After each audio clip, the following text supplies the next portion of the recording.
Halo Smooners, selamat datang di podcast For You, berkarya, berbagi, menginspirasi.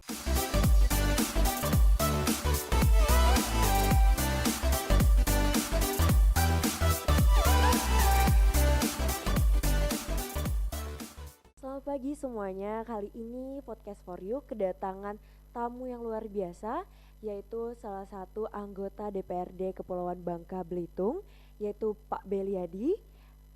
Beliau merupakan anggota Komisi 1 DPRD Provinsi Kepulauan Bangka Belitung.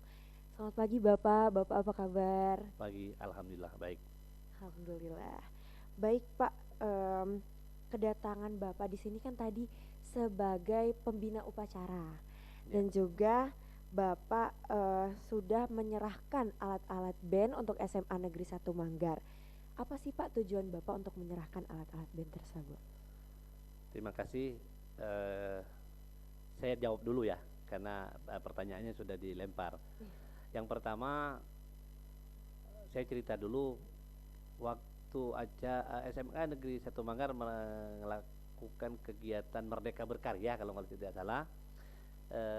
Saya bersama Pak Gubernur hadir, lalu Pak Gubernur sepertinya begitu terkesan gitu, dengan penampilan anak-anak SMA Negeri 1 Manggar, bandnya, tari kolosalnya, angklungnya pada waktu itu kan. Jadi pada waktu beliau diberi kesempatan memberikan kata sambutan, sempat bertanya kepada Pak Kepala Sekolah, ini alat bandnya ini milik sendiri atau sewa katanya. Lalu kata Pak Sabar, sewa. Kalau begitu karena anak-anak ngebandnya sama tari kolosal sama main angklungnya bagus katanya, luar biasa, beliau sangat terkagum-kagum, saya akan sumbang satu set alat band katanya. Jadi beliau mungkin 1 bulan lebih berselang, nah janji itu beliau tepati sekarang. Jadi tujuannya supaya memang pertama SMA Negeri 1 Manggar itu tidak perlu sewa lagi alat bandnya. Yang kedua, agar anak-anak yang ada kecenderungan bakat dan hobi bermusik itu sudah memiliki sarana dan prasarana untuk menyalurkan hobi dan bakatnya. Nah, itu kalau jawaban realnya seperti itu. Tapi mudah-mudahan juga alat band ini bisa berfungsi lebih luas lagi. Tadi saya bicara dengan Bapak Kepala Sekolah, kalau bandnya udah bagus itu bisa digunakan untuk kegiatan-kegiatan di luar sekolah. Mungkin ada organisasi atau ada kegiatan pemerintah yang ingin menggunakan jasa anak-anak SMA Negeri 1 Manggar untuk ngeband, mereka bisa nanti disuruh tampil ya, tentunya dengan sewa dong, biar kedepannya alat bandnya bisa lebih dilengkapi lagi dan ada dana pemeliharaan yang didapat dari alat band itu sendiri. Sebelumnya saya juga ucapkan terima kasih sudah diundang ke podcast yang luar biasa keren ini.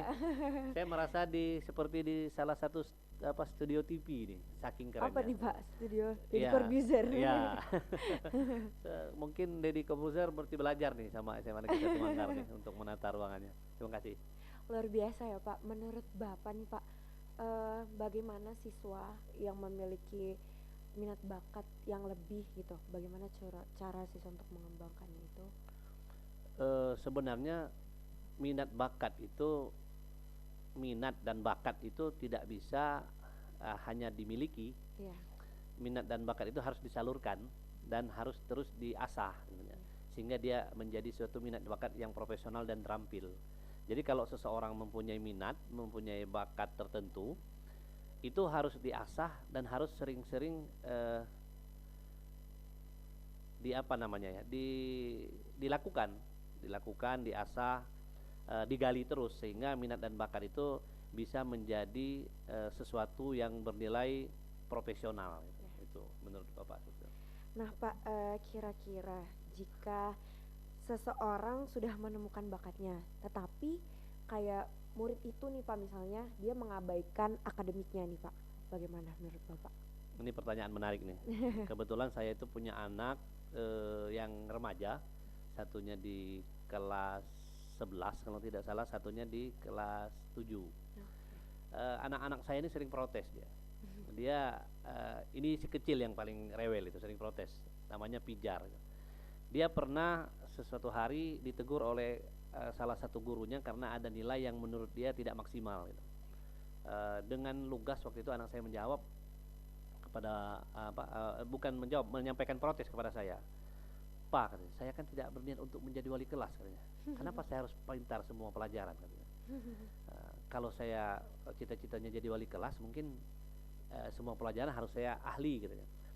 Nah, di sini kadangkala yang memang harus ada pemahaman dari kita-kita yang sudah tua ini, karena negara kita ini masih menganut prestasi menyeluruh gitu. Kita beda dengan negara-negara berkembang. Kalau negara-negara berkembang itu kalau anaknya hobi musik, itu anaknya dileskan musik. Kalau anaknya pelajaran musiknya bagus, itu anaknya dileskan sekolah musik. Kalau di Indonesia kebalikan, anak-anaknya jago musik, pelajaran bahasa Inggrisnya rendah, pelajaran matematikanya rendah, tapi anaknya malah disuruh les matematik gitu. Nah, ini beda memang dengan daerah-daerah maju. Jadi karena sistem pendidikan kita dan sampai ke dunia kerja, negara kita masih memakai prestasi menyeluruh, otomatis anak-anak kita lebih terbebani untuk memiliki nilai yang bagus di semua mata pelajaran dan untuk memiliki keterampilan yang bagus di semua hobi yang dia miliki. Nah, inilah beratnya anak Indonesia dibandingkan anak-anak yang di negara maju. Karena negara kita masih menganut sistem seperti itu, otomatis kita pun harus mendorong mereka dengan hobi yang tadi bagus, misalnya anaknya sudah pintar ngeband dan lain sebagainya, dengan tetap harus bagus juga di seluruh pelajaran yang lain gitu. Nah, karena apa?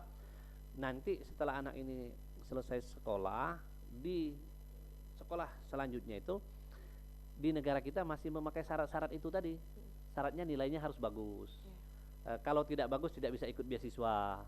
Syarat untuk dapat beasiswa itu nilainya harus A semua. Nah, ini yang membuat anak Indonesia itu cenderung bekerjanya itu belajarnya lebih keras, karena dia harus bagus di semua, harus memenuhi semua kriterianya, harus bagus di semua mata pelajaran dan juga harus bagus di keterampilan-keterampilan yang lain.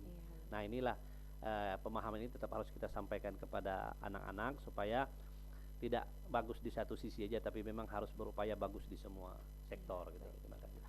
Nah, Pak, kembali lagi Bapak sebagai anggota legislatif di DPR.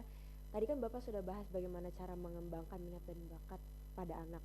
Apa sih Pak yang anak-anak atau para murid siswa-siswa yang harus dilakukan supaya mereka jauh bisa lebih produktif lagi? Sebenarnya ini ke masalah mengatur waktu ya, membagi waktu. Jadi waktu kita itu harus disiplin dan pintar membagi waktu. Kalau kita punya kegiatan yang padat, misalnya anak-anak punya minat bakat tapi juga harus punya prestasi belajar yang bagus, otomatis pembagian waktunya pun harus bagus, sehingga semua dari kewajiban-kewajiban anak itu bisa dilakukan dengan baik. Kalau pengaturan waktu ini nanti setelah masa lepas sekolah pun ini harus diatur dengan baik, karena kadangkala banyak orang yang menyia-nyiakan waktu, melakukan hal yang tidak begitu manfaat, bahkan cenderung sia-sia, sehingga pada waktu mereka mengerjakan hal yang benar-benar bermanfaat justru waktunya kekurangan gitu. Karena pembagian waktu tadi tidak cukup. Oleh karena itu bagi anak yang mempunyai minat bakat itu, agar tidak meninggalkan tugas dan tanggung jawab dia untuk mengejar nilai yang bagus, paling penting itu membagi waktu. Jadi kapan dia harus menyalurkan minat bakat lain, kapan dia harus belajar, kapan dia harus berkegiatan olahraga, kapan dia itu harus diatur waktunya baik supaya semuanya punya waktu untuk dilakukan. Jadi berarti pengatur waktu. Time manajemennya harus baik ya Pak. Oke Pak, terakhir nih Pak, harapan Bapak untuk para pemuda dan pelajar ke depannya apa nih Pak? Saya melihat sekarang ini ilmu pengetahuan berkembang sangat luar biasa, sangat pesat. Ditambah lagi dengan teknologi yang sudah masuk ke lingkungan keluarga dan anak-anak itu bahkan luar biasa. Saya berharap selain dari kita pintar, selain dari kita berprestasi di bidang pelajaran khususnya untuk siswa, ada hal yang harus ditanamkan lebih mendasar, yaitu masalah moral. Ini kita melihat ini semakin hari kerusakan moral anak terutama ini semakin harus diwaspadai, karena khususnya Belitung Timur saat ini karena kurangnya pengawasan orang tua terhadap anak, kurangnya pendidikan moral terhadap anak yang dilakukan mungkin di lingkungan keluarga dan masyarakat. Mereka hanya mendapat pendidikan di lingkungan sekolah, karena sekolah itu kan di dalam lingkungan belajar, jadi mereka otomatis terawasi. Nah, di luar lingkungan sekolah itu kadang-kadang tidak terawasi.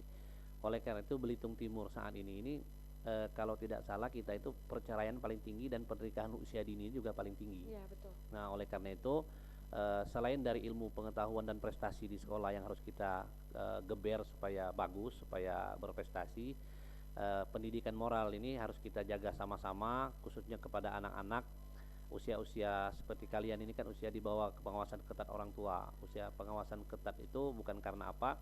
Karena agar jangan sampai terjadi kesalahan, karena kesalahan saat ini yang terjadi pada anak itu imbasnya itu akan terus menerus sampai mereka tua nanti. Jadi untuk mengantisipasi supaya tidak terjadi kesalahan yang fatal terhadap anak, ini pengawasan terus pendidikan moral di lingkungan masyarakat itu harus lebih diintensifkan lagi, lebih ditingkatkan lagi, lebih dikuatkan lagi.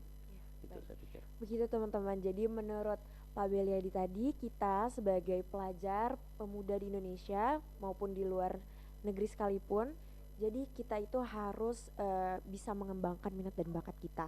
Dan jangan lupa untuk bisa mengatur waktu ya Pak. Time management itu paling baik dan harus bisa disiplin. Dan juga kita sebagai pemuda Indonesia jangan lupa untuk belajar moral kita seperti apa, jangan hanya di sekolah ya Pak, pendidikan moralnya, tapi di lingkungan masyarakat kita sendiri juga seperti itu. Terima kasih Bapak sudah mau diundang di podcast For You. Terima kasih atas juga waktunya. Sesuatu kebanggaan yang luar biasa saya bisa diundang ke sini. Terima kasih Pak. Baik semuanya, jangan lupa buat di like, comment, and subscribe podcast For You dan juga YouTube-nya SMA Negeri 1 Manggar. Terus berkarya, berbagi, dan menginspirasi.